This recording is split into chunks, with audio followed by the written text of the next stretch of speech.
Bom dia a todos, alunos e alunas, tudo bem com vocês?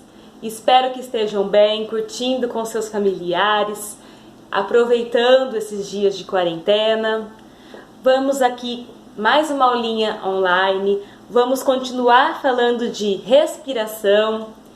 Como vocês lembram, nós começamos a falar um pouquinho de respiração na aula passada. Hoje nós vamos falar um pouquinho mais além de respiração.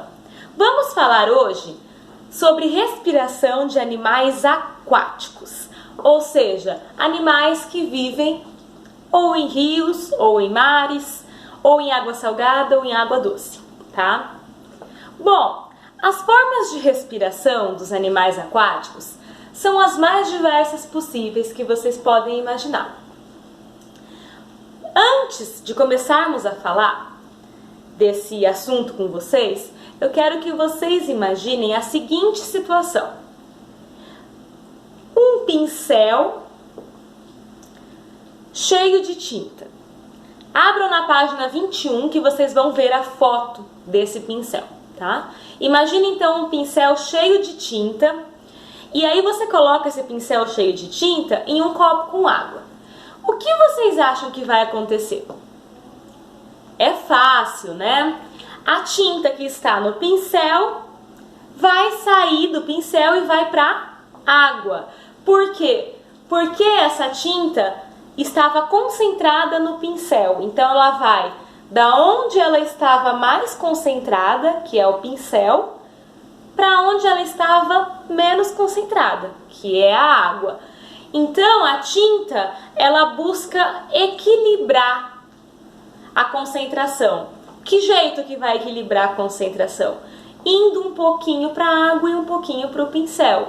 Aí isso vai ficar equilibrado. Mas por que eu estou falando desse assunto que aparentemente vocês podem pensar que não tem nada a ver com a aula de hoje? Mas sim, tem tudo a ver. Justamente porque a passagem de uma substância de um lugar da onde ela está mais concentrada, por exemplo, o pincel, para um lugar onde ela está menos concentrada, é chamado de fusão, tá? Imagine então uma esponja, que é o animal mais simples que vocês conhecem, que vocês ouviram falar, pelo menos.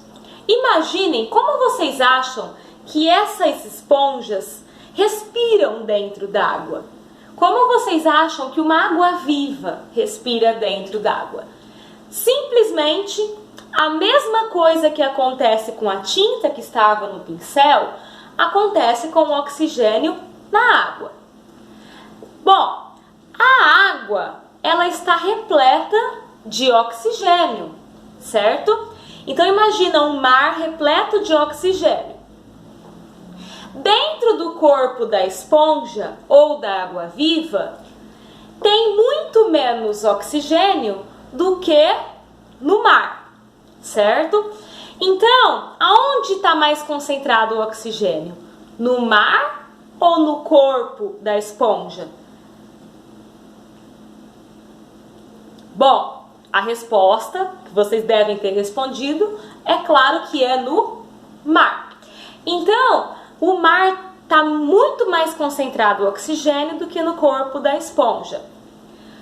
Então, o que vai acontecer? Vai acontecer um processo natural em que o oxigênio passa da onde ele está mais concentrado, que é a água, para o corpo da esponja, que é onde tem menos concentração de ar, oxigênio. Então, o processo de difusão nada mais é do que a passagem de qualquer substância, não precisa ser o oxigênio, tá? No nosso caso, eu estou falando de oxigênio, mas não precisa ser necessariamente o oxigênio. A difusão é a passagem de qualquer coisa da onde está mais concentrado para onde está menos concentrado. Aonde está mais concentrado o oxigênio? Na água do mar. Aonde está menos concentrado? no corpo da esponja ou no corpo da água-viva. Então, esse processo de difusão naturalmente leva o oxigênio da água para dentro do corpo da esponja, passando da onde estava mais concentrado para onde estava menos concentrado. Por que acontece isso? Justamente porque o oxigênio, ele busca equilíbrio, justamente igual a tinta buscava equilíbrio entre a água e o pincel. Da mesma forma acontece com o oxigênio, ele busca um equilíbrio, então ele entra para onde ele está menos concentrado, que é o corpo da esponja, para tentar equilibrar o corpo da esponja com o mar. Então, dessa forma, naturalmente o oxigênio passa do mar para o corpo da esponja ou da água-viva. Já outros animais aquáticos, com exceção das esponjas e dos quinidários, águas-vivas, os outros animais aquáticos, eles respiram por meio de brânquias. Brânquias é uma estrutura especializada para fazer a respiração. Quem respira por brânquias, então? Polvos, lulas, caranguejos, peixes, principalmente. Então, as brânquias, elas são uma estrutura especializada que está em contato com a água. Essa estrutura permite a troca gasosa. A difusão fazia isso com as esponjas e com os quinidários. No caso dos peixes, isso acontece por meio de brânquias, tá? Então, o oxigênio entra pelas brânquias e por essas brânquias é liberado o CO2, certo? Então, isso acontecia por difusão nas esponjas, entrava o oxigênio por difusão e elas liberavam o gás carbônico. E aqui no caso dos peixes, isso acontece através das brânquias, que são uma estrutura especializada nesse processo. Bom, e nos animais terrestres, como que isso acontece? Simples, através de pulmões. Quais animais terrestres respiram por pulmões? Todos os vertebrados respiram por pulmões e alguns invertebrados, tá? Então, todos os vertebrados, eles respiram por pulmões. Como que acontece essa respiração por pulmões, tá? Ela tem algumas diferenças dependendo do animal. Nos anfíbios, quem são anfíbios, lembram? Sapos, rãs, pererecas.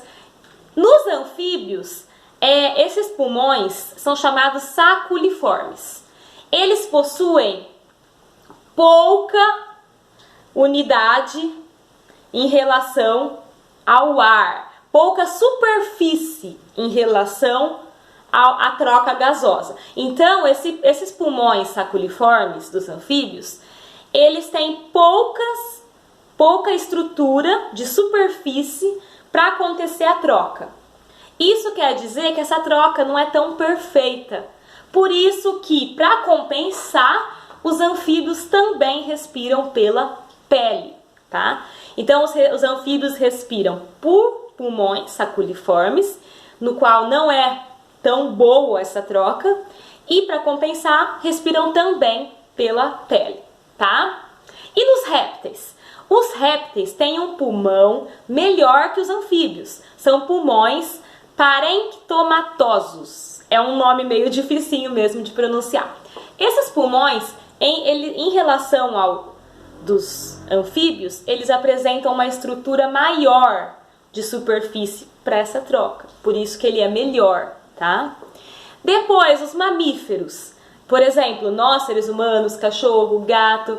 Esses mamíferos, que estamos incluídos, eles apresentam pulmões alveolares.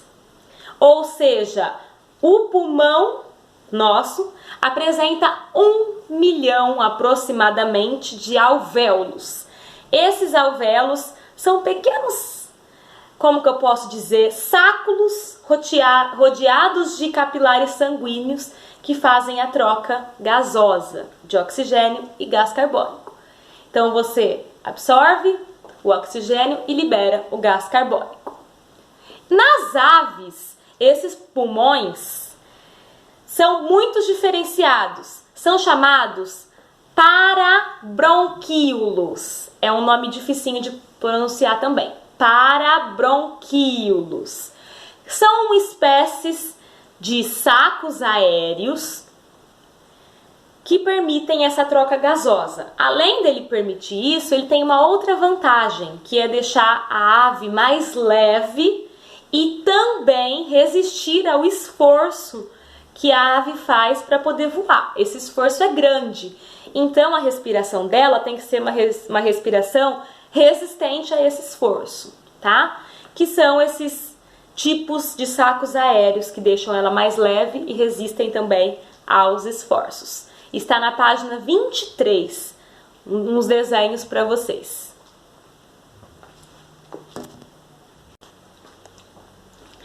Bom, na página 24, abram a página 24 da apostila de vocês.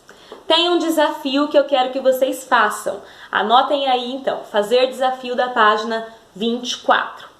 Bom, recapitulando o que nós estávamos falando, eu expliquei para vocês então, até agora, a respiração dos animais aquáticos mais simples, que é esponjas e quinidários por difusão. Depois eu expliquei de outros animais aquáticos mais complexos, né?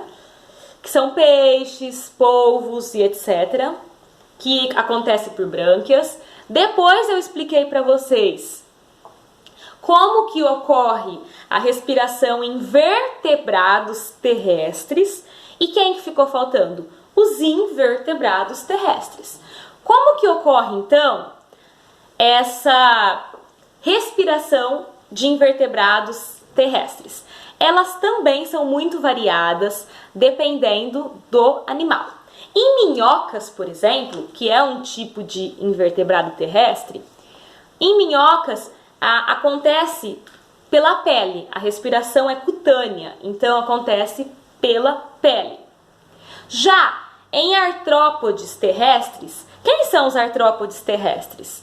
Aranhas, insetos, escorpiões, centopeias. Então, nesses animais acontecem por traqueias. Então, as traqueias fazem essa troca gasosa para que eles possam respirar, tá?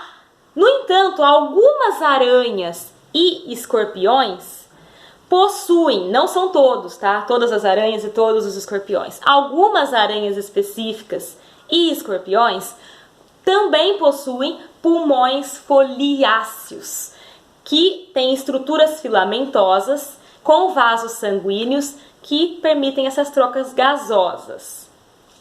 E também, no caso do caracol, tem um pulmão rudimentar. Lógico que não é tão eficiente quanto o nosso, mas ele tem um revestimento que permite a troca de gás, oxigênio e CO2. Bom, anotem aí agora na página 25, exercício 1. Então, na página 24 tem um desafio que é para vocês fazerem, anotem aí. Na página 25 tem o exercício 1 da ação, anotem aí também. Na página 26 tem mais exercícios para vocês fazerem, o 2, o 3 e o 4. Anotem aí, fazer exercícios da página 26. E na página 27 tem desenvolva, que são 3 exercícios que para vocês fazerem também. Anotem aí também, fazer exercícios da página 27. Então, recapitulando com vocês a respeito da respiração. Como que respira? Esponjas e quinidários, através de difusão. Passa o oxigênio de onde ele está mais concentrado, que é a água, para onde ele está menos concentrado, que é o corpo da esponja ou da água-viva. Bom, outros animais aquáticos. Peixes, lulas, polvos respiram por brânquias. Peixes também respiram por brânquias, que são uma estrutura especializada para essa função. Depois, animais terrestres respiram, os vertebrados, né, no caso, os animais terrestres vertebrados respiram por pulmões. Aí cada pulmão é diferente, né? Das aves é diferente, dos mamíferos é diferente, mas todos são pulmões.